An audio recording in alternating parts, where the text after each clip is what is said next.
Course in Miracles, Urtext Manuscripts, complete 7-volume combined edition, Volume 3, Manual for Teachers. Section 1, Introduction. The role of teaching and learning is actually reversed in the thinking of the world. The reversal is characteristic. It seems as if the teacher and the learner are separated, the teacher giving something to the learner rather than to himself. Further, the act of teaching is regarded as a special activity in which one engages only a relatively small proportion of one's time. The course, on the other hand, emphasizes that to teach is to learn, so that teacher and learner are the same. It also emphasizes that teaching is a constant process. It goes on every moment of the day and continues into sleeping thoughts as well. To teach is to demonstrate. There are only two thought systems, and you demonstrate that you believe one or the other is true all the time.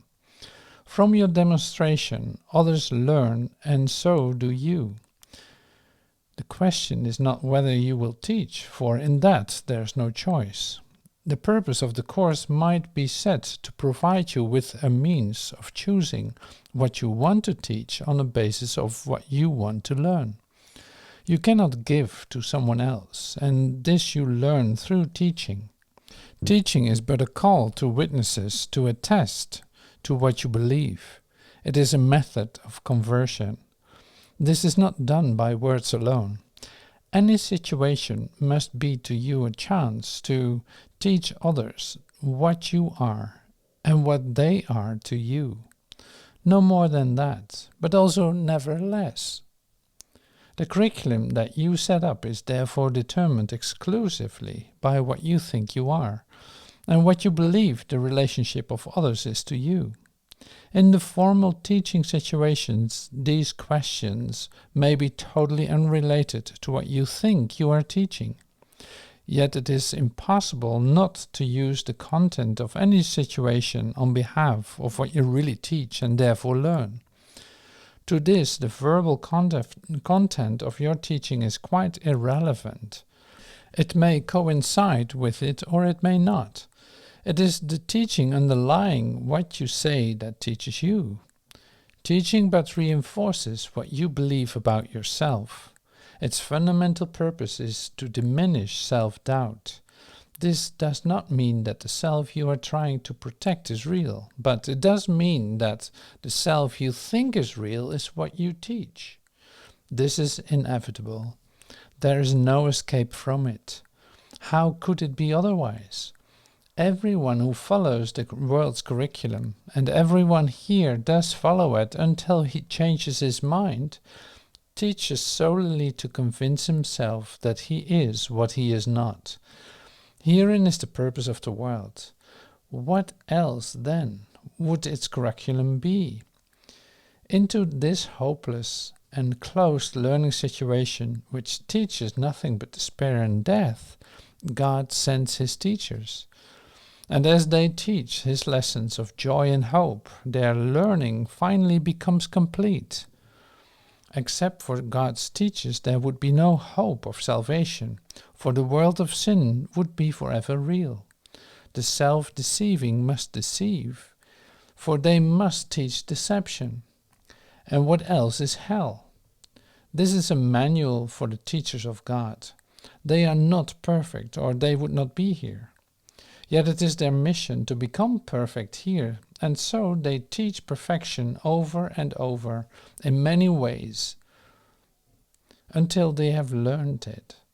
And then they are seen no more, although their thoughts remain a source of strength and truth forever. Who are they? How are they chosen? What do they do? How can they work out their own salvation and the salvation of the world? This manual attempts to answer these questions. Section 2.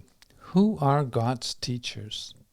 A teacher of God is anyone who chooses to be one.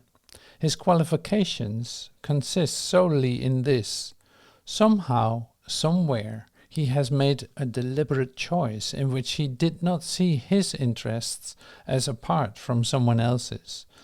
Once he has done that, his road is established and his direction is sure.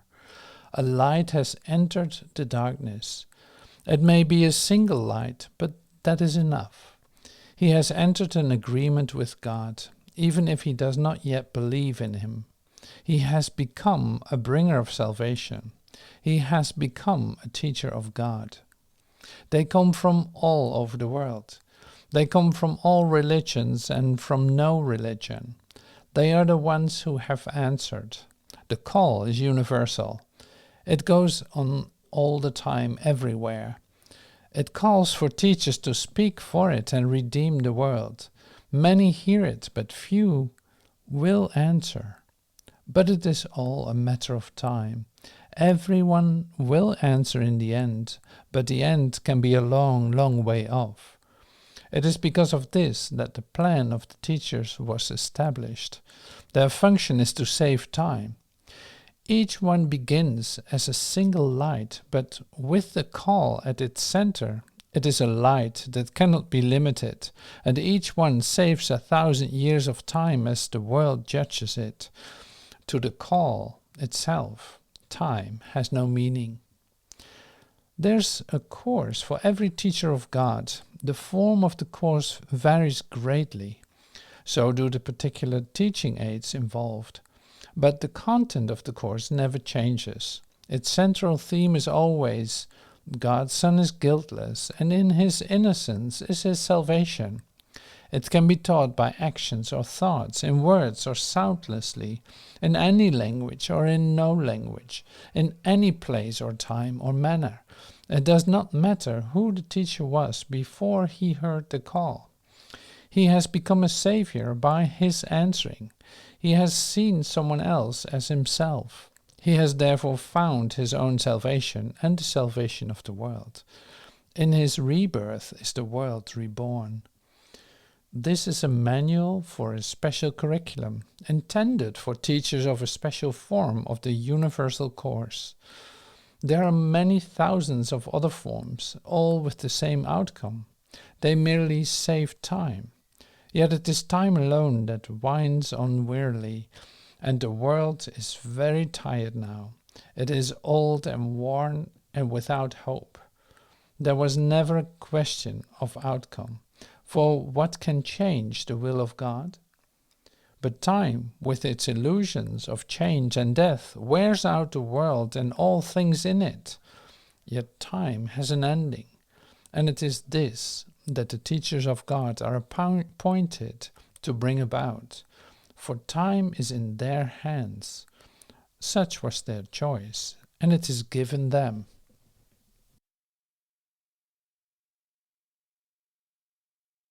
Section 3. Who are their pupils?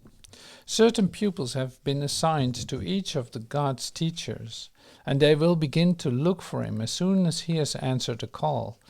They were chosen for him because the form of the universal curriculum that he will teach is best for them in view of their level of understanding. His pupils have actually been waiting for him, for his coming is certain. Again, it is only a matter of time. Once he has chosen to fulfill his role, they are ready to fulfill theirs. Time waits on his choice, but not whom he will serve. When he is ready to learn, the opportunities to teach will be provided for him. In order to understand the teaching-learning plan of salvation, it is necessary to grasp the concept of time which this course sets forth. Atonement corrects illusions, not truth. Therefore, it corrects what never was. Further, the plan for this correction was established and completed simultaneously, for the will of God is entirely apart from time. So is all reality being of him. The instant the idea of separation entered the mind of God's Son, in that same instant was God's answer given. In time, this happened very long ago. In reality, it never happened at all. The world of time is the world of illusion. What happened long ago seems to be happening now. Choices made long since appear to be open, yet to be made. What has been learned and understood and long ago passed by is looked upon as a new thought, a fresh idea, a different approach. But your will is free. You can accept what has already happened at any time you choose, and only then will you realize that it was always there. As the course emphasizes, you are not free to choose the curriculum or even the form in which you will learn it. You are free, however, to decide when you want to learn it, and as you accept it, it is already learned. Time really then goes backward to an instant so ancient that it is beyond all memory and past even the possibility of remembering. Yet because it is an instant that is relived again and still again, it seems to be now. And thus it is that pupil and teacher seem to come together in the present, finding each other as if they had not met before. The pupil comes at the right time to the right place.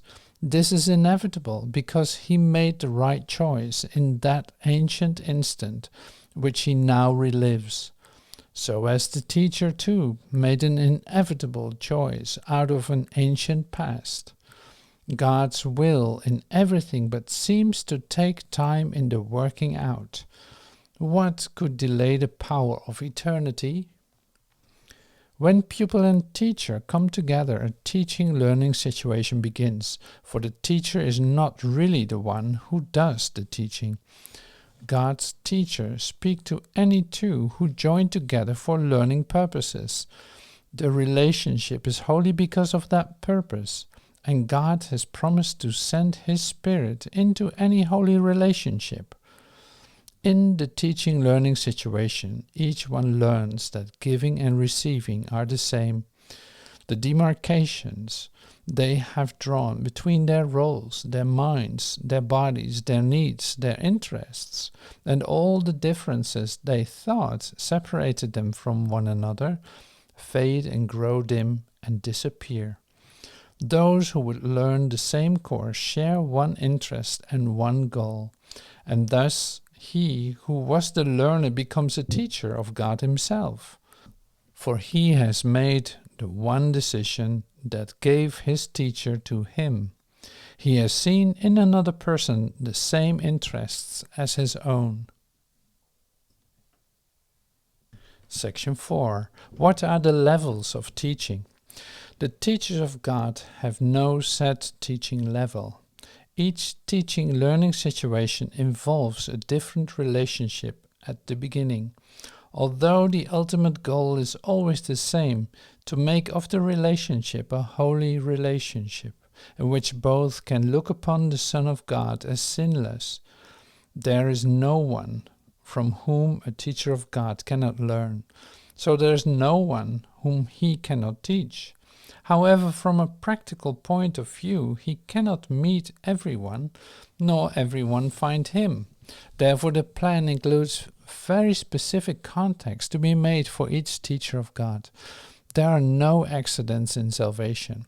Those who are to meet will meet because together they have the potential for a holy relationship. They are ready for each other. The simplest level of teaching appears to be quite superficial. It consists of what seems to be very casual encounters, a chance meeting of two apparent strangers in an elevator, a child who is not looking where he is going running into an adult by accident, two students who happen to walk home together. These are not chance encounters. Each of them has the potential for becoming a teaching-learning situation. Perhaps the seeming stranger in the elevator will smile to one another.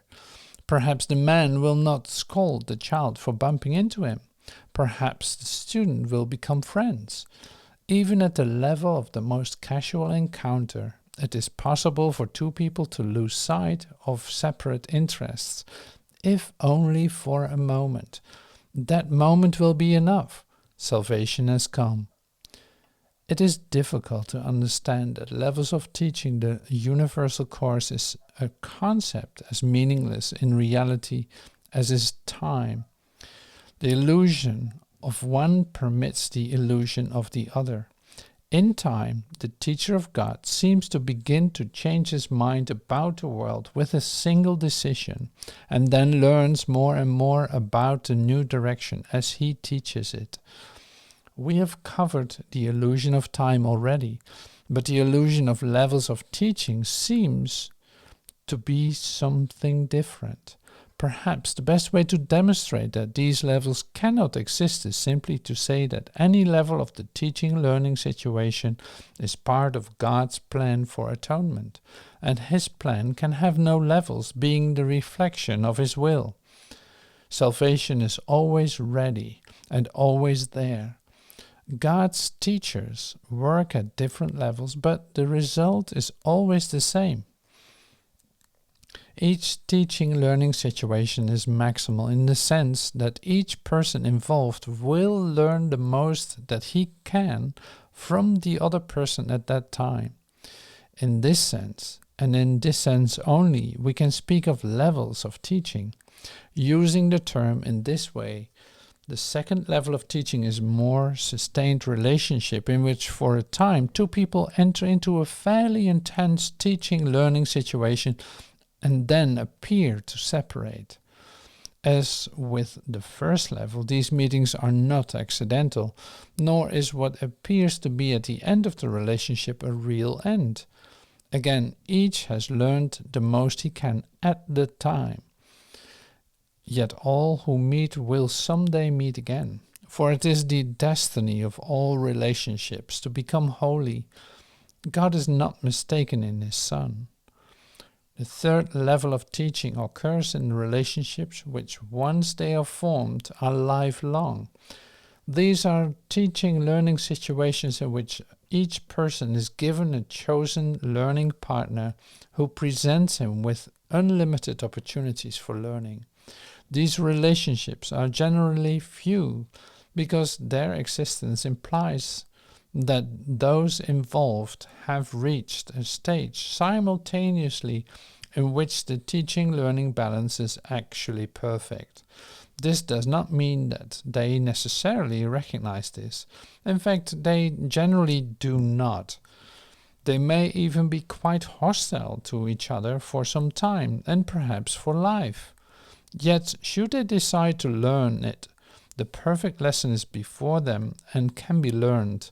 And if they decide to learn that lesson, they become the saviors of the teachers who falter and may even seem to fail. No teacher of God can fail to find the help he needs.